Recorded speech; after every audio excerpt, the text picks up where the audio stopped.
Get ready. Helena Hustle is now live. Here, we will showcase successful leaders in business, athletics, healthcare, and all things that make Helena a great place to live. Join Dr. Daniel Bridge, owner of Endurance Chiropractic, as he searches out amazing individuals who are making a tremendous difference in this place we call home. So sit back, relax, and get ready to be inspired with the Helena Hustle podcast. Good morning, Lacey. Thank you so much for coming on Helena Hustle. How are you doing? I'm good. Thank you for having me. Good, yeah. So Lacey is how would you describe your job title? As a freelance writer, so kind of keep it open-ended. Yeah, freelance writer for the Independent Record. Mm-hmm. Yeah. Yeah. Let's get to know you with your two truths and a lie today. Okay. I am listed as a contributor in a best-selling book. I once kissed Evel Knievel, and I am currently taking lessons to get my private pilot's license. Wow. Evel Knievel, that seems really wild, but too hard to make up. I'm going to say that's true. So book or pilot's license. I'm going to say that the pilot's license is not true. Is that the lie? That's the lie. Okay. Yep, very good. Well, let's start with the Evel Knievel kiss. Yeah, so my dad has always been a big Evel Knievel fan. Okay. He raced motocross when he was younger. He owned a power sports dealership for over 30 years here in Helena. Okay. And sold motorcycles. And just through different people he'd met, he eventually kind of later in life met somebody who was friends with Evel Knievel. And so they were able to connect and he was able to meet him, kind of have this big fan moment. And then a few years after that, they started Evel Knievel Days in Butte. Okay. And which they don't do anymore. But during the first event that they did there, we went there to take part in the festivities. And so Evel was set up with his wife in one of the buildings uptown and was meeting people and signing autographs and doing pictures and such. And so we went up, and of course my dad had already met him and stuff, and I had met him already too. But so we went up to do a photo, but I think I kind of went over to, shake his hand when I first, was greeting him, and he said, no, he's like, come around over here and give me a kiss on the cheek. And so I was like, okay. And just, Evel Knievel just kind of seems like somebody like you don't really say no to. So, and he was obviously older at that point, so he's kind of just like a grandfather type figure. So it wasn't anything crazy like that, but kind of a cool little moment to be able to share that I did. I think I was in high school. Okay. So probably like 2004, 2005 maybe. Okay. Yeah. Cool. You graduated when? In 2005. Okay, me too. Okay. Yeah. Is he still alive? He's not. He passed away when I was in college. Oh shoot. So yeah. Wow. And is he from Butte? He is. Okay. Yep. That's his hometown. So that was part of why the Evel Knievel Days kind of got started there, the event. And just they brought in people. I mean, people would ride their motorcycles to town, and they would do like people flipping motorcycles in the air off jumps, like in uptown Butte between like in the streets between the historic buildings. And so it was kind of a cool event. Do you dirt bike? I do. Yeah. I kind of started, I always wanted to ride dirt bikes because I would go out and watch my dad race motocross when he was still kind of doing that. And I think between him and my mom, they were too nervous for me to ride bikes when I was younger. So, but I kind of, my husband, when we were dating at the time, when I got out of college, then he kind of helped talk my dad into letting me get a bike and teach me how to ride. So now I do ride. Okay. Now your husband owns a plane. He has his license. Sorry. He has his license. Yeah. He likes to kind of say that he owns a plane. He's part of the flying club here in town. Okay. And so kind of being part of that, you're kind of a very small part owner in all the planes that the club has. And is that something you would like to do? Is get your license at some point? I don't think so. I'm kind of terrified in going in the tiny planes. I go with him. He picks really calm, nice days for me to go with him. And then I'm okay with it. But if it gets bumpy, I kind of get a little nervous. Okay. So it's neat though. I think it's really neat that he's got it, and it kind of make things neat. We, popped over to Sealy Lake one day over the summer, just literally to get ice cream and come back home. Oh, so cool. Kind of convenient. We were at Lake Mary Ronan a couple weeks ago, and two small little planes kept coming down, and they'd putt around. It was almost like the really small ones. It's kind of like a jet ski with wings. Yeah. Anyways, it looked so fun. Now let's hear about your book that you contributed to. Yeah, so my book was kind of my first job out of college. I graduated from Carroll College here in town. With a degree in English writing.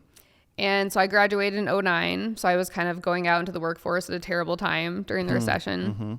And so I couldn't get a job, and I didn't even care what I had a job in, just needed work. Yeah. And I had moved back in with my parents after graduating, and I remember going outside one day on their deck. I was just really discouraged because I couldn't find a job.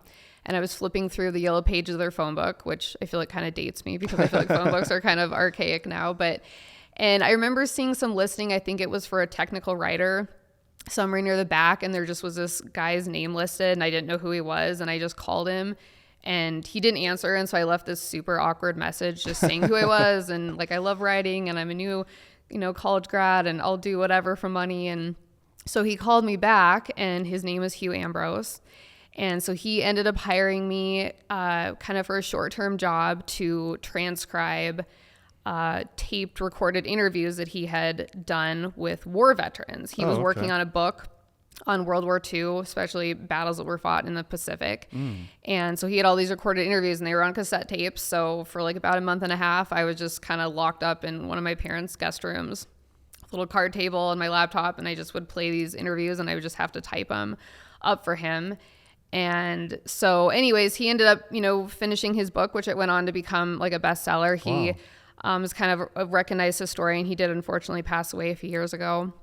But his father was Stephen Ambrose, who was also a very renowned historian. He wrote Undaunted Courage, Band of Brothers. And so, but I remember after his Hugh Ambrose's book came out, and I went to the library here in town to get a copy and to have him sign it. And I went with my mom. And I just remember him telling my mom, I think this girl, she's going to go on to do big things, because it was so tenacious, just how she called me so randomly out of nowhere. And he just gave me this little job, and, got me kind of my foot in the door, and kind of, just getting more ambitious about going after my writing and what I wanted to do there. And it didn't create a full-time job for me, but it gave me some work, gave me some money for a while. And it just kind of helped teach me that just, it can't ever hurt to put yourself out there, because a lot of times you'll find somebody that'll be willing to take a chance on you. Yeah. Are you a fast typer? I am. I'm a pretty good typer. I think I was faster back then than I am now. But yeah, I feel like I have a pretty good word per minute count. Was that an enjoyable job? There were parts of it. I loved hearing the interviews. With the veterans and just hearing them talk. The typing part, I remember there was a couple times I just broke down crying because it was just, my hands were so tired and sore. And I was like, I'm never going to be able to finish this. And he'd kind of given me some deadlines for it. And I was like, I'm not going to get it done. But I just pushed through because I was like, I can't let this guy down that just hired me out of nowhere, doesn't know me for anything. So. And you, were you doing 8-hour days?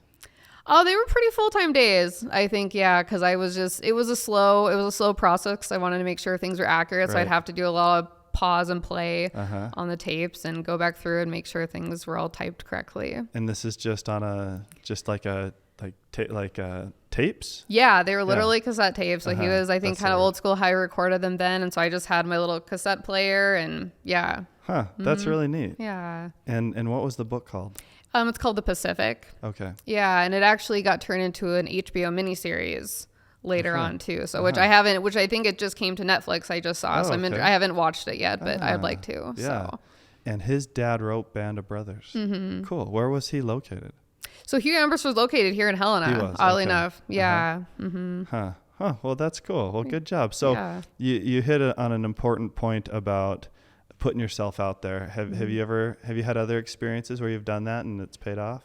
I think pretty much all my writing experiences have started just like that, because I got out of school and I didn't really, I had done one internship during my time at Carroll with a publishing company in town, but I didn't really have interest in the publishing world. I wanted to write. And I didn't really care if that transpired into a full-time job, but I wanted to do some writing. So the first other few writing jobs I had, I wrote for a weekly newspaper that was in town, the Queen City News, that isn't any longer in print. And there was also a gentleman who had started a monthly newspaper called the Helena Vigilante, which is also gone now. But I just randomly contacted the editors for both those papers at one point and just said, hey, I'm fresh out of school. I love to write. Like, here's some articles I wrote for the school paper. You know, will you let me try writing stuff for you? So, you know, and I always put out there, like, you don't even got to pay me. Like, I'll write it. If it's good, you can print it. If not, you know, you can toss it. Wow, So that's cool.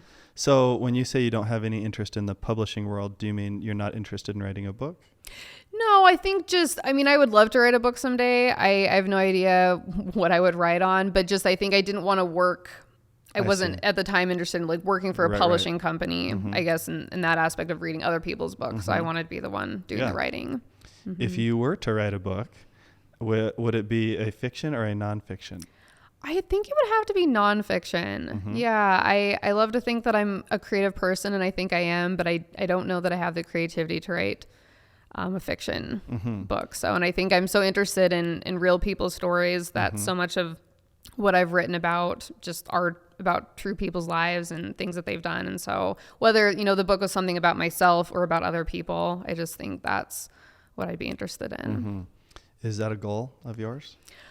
I think so. I kind of think about the logistics of it, and I don't know how it'd work. I think it's a kind of a daunting process to think about. Yeah, you got to have a lot of grit to write a book because all the rewrites and the edits and it's a lot of work. But it's so cool, right? That you have the skill to be able to do that. Yeah. Really cool. So how did you end up at the IR? So that was another place that, you know, when I got out of school, I was trying to get a job with, and I had sent them my resume, and they were like, you know, we're not needing to hire anybody right now. And I think about 6 months after I got out of school, I don't remember how it came about, but I had contacted somebody, or someone had reached out to me that was working in kind of their ad sales department. And they said, we're doing kind of this special publication called Business Newsmakers. And businesses kind of pay us. And then, you know, they have the option to run an ad and an article about their business, whether it's just generally speaking, or they have something new with their business they want to highlight. And so I got hired to write about some articles for that. And I've been writing for the IR just for random things ever since then. So that was kind of my initial foot in the door. But that was just another thing where just someone kind of took an opportunity on me. Like I said, I mean, I had a few things I could show them that I wrote in college, but they didn't really have anything else to go off of for me other than that. So how many years have you been writing for them? So that was, I think I started for them in December of 2009. So yeah, ever since then. And it's never been, you know, I don't write for them every week. Sure. But just, you know, as they have work, they toss it my way. And, you know, I've gone through a few different editors there, and I've worked with a lot of people in the sales department, doing pieces for them. And yeah, they've always given me good opportunities, and I think they appreciate, you know, that I'm always willing to step in and kind of fill in spaces and help them out when they're kind of shorthanded, or they've got people on other articles and they just kind of need to get some other things finished up. So you don't necessarily have a niche. You write whatever. Yeah. Yep. And that's kind of what I'd say I've done with all my writing is I'm kind of willing to go anywhere and write about anything, whoever is willing to hire me for stuff. So, When did you learn that you had a talent for writing and it was something that you enjoyed? I always loved reading. I mean, I remember my mom reading books to me, you know, from the time I was a little girl, and I always loved reading. And I remember, you know, trying to write kind of some short stories when I was little. And when I got into high school, I took a creative writing class. I actually took the class twice because I loved it so much. And I think it was just, I was always a very quiet, introverted person. And so I think writing was a way for me to express myself in a way that wasn't intimidating because I didn't have to speak out loud. And so during I don't know if it was the first or second time I took the creative writing class, but we wrote poems for the class, and our teacher told us we were going to submit them. We could pick one poem to submit for some national like anthology of young writers that was going to get published. And so you could put our poem in to see if, you know, it would get selected to be printed in that. And so a poem I wrote did get selected to be printed. And I just remember, I mean, the book was very small. It wasn't, you know, anything super impressive looking, but a copy of it got mailed to me. And I remember going out to the mailbox and pulling this book out and seeing my name in print in this article. And I remember just like running as fast as I could back inside to show my parents. And so I think that moment of seeing my name in print of something that I wrote, like that just always stuck with me. And I just wanted to kind of follow that feeling in the future. I remember participating in those competitions and never getting selected. I'm not a good writer, but that's got to be such a cool feeling to hold something printed that you wrote. Yeah. Mm-hmm. So you loved that. And then did you know right when you went to Carroll, hey, this is what I'm going to major in? I went to Carroll and I was just that person, that student that I didn't know what I wanted to do. I was like, okay, I love writing, but I was like, I didn't really foresee that being a full-time career. And I was like, how, what would I major in? And I'd also looked at the University of Montana, Missoula for school, and they obviously have a good journalism program there. But I think I was kind of intimidated by the size of the campus. And I just kind of wanted to stay close to home. And I liked the small size of Carroll, and so I chose that. And, my first year as a freshman, I took a lot of just kind of general classes just to kind of fill the requirements I had there, kind of hoping something else would speak to me. And then I just eventually was like, well, I think I'm just going to kind of follow my love for writing, and I'm just going to hope that something's going to work out with that down the road, because I just was like, I'm not going to pick something because I think it will, produce a good job for me or give me good money down the road. I want to pick something that I love and hope that something will work out with that. So. Life is too short. Yes. It's so short. I mean, the years are flying by for us. And that's what I realized. I'm lucky. I really like what I do. I also like to do I'm a chiropractor, but I love to do some of this other stuff. I don't really see myself as a super creative person, mostly because when I try to write or I try to draw or something, it's not very good. But this gives me an opportunity to do some different things. I really love what I do, but I've realized I spend so much of my life working. It's a good thing that I do like what I'm doing. Yeah. If I was doing something, just because, like you said, it's a good job or good money, man, it's a pretty unfulfilling life. Yeah. I mean, people have to work, of course, but to be able to, and I think, even if you're just able to pursue some passion, maybe you do have a 9-to-5 that isn't your most favorite thing in the world, but you start a side job or you start a book or something like that gets you fulfilled. I think it's important to have something like that. Yeah, absolutely. Can you tell us a little bit about your writing process when you're given a topic or a specific article to work on? How do you go about that? Yeah, I think my process kind of changes depending on the type of article that it is. I know, kind of the first piece is figuring out, okay, what information do I need? What kind of research do I need to do? Whether that's I'm scheduling interviews with people or I need to do research on the internet on my side, whether it's something history-based or on a product that I'm writing kind of more of a marketing piece for. So figure those things out. So I'll start my research or I'll schedule my interviews and go talk to people. And sometimes I kind of have to do the interviews with people first to then be like, okay, you gave me this much info, but I still need some things clarified. Especially because a lot of things I've written about, and I have done a lot of more marketing type writing. I've done some content writing for websites. And, I've written about, companies that do underground drilling and things that I know nothing about. Yeah. And usually the people I'm talking to, they're just like, well, I do this. They don't really know how to break it down to someone that knows nothing about it. And I'm always trying to be like, well, I have to have my articles be clear. I need other people to understand this. So I have to understand it. So then it's kind of going through and researching something, and enough that I can break it down in layman's terms to someone that doesn't understand that.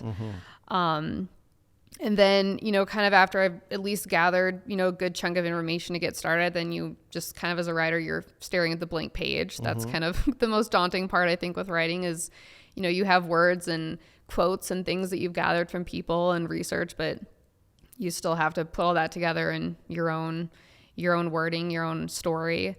And I know for me, I think my process, and it's kind of evolved. I mean, I was a new writer. I was still kind of formulating how I did things, but I kind of look at writing as a puzzle, where you're just kind of putting pieces together and finding the best way that they fit.